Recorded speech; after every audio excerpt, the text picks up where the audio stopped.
Şimdi bizim tabii ki Van Kedisi Araştırma Merkezi olarak biz 3 dönem senkronize doğum yaptırıyoruz. Bizim birinci parti doğumlarımız bitti. Onların testlerini yaptık. İkinci parti doğumlarımız başladı. Şu anda onlar devam ediyor. Tabii ki şeye göre biz her sene bir önceki senenin şeyini ekarte etmeye çalışıyoruz. Şu anda doğumlarımız iyi gidiyor. Herhangi bir sıkıntımız yok yani. Gayet güzel.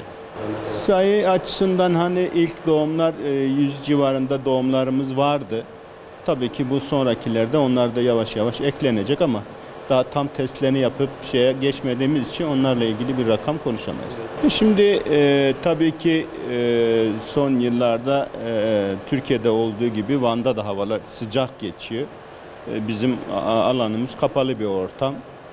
Bu nedenle mutlaka klimalarla soğutulması gerekiyor. Bu hayvanlar sıcağa karşı da biraz hassas durumları söz konusu. Bu havuzlara gelince havuzlar Van kedilerinin eskiden gölde yüzdüğüyle ilgili tarihi kayıtlar var. Havuzların o amaçla yapılmış şeyler hem serinlik veriyor hem hayvanlar istediği zaman kendi isterse yüzebiliyor.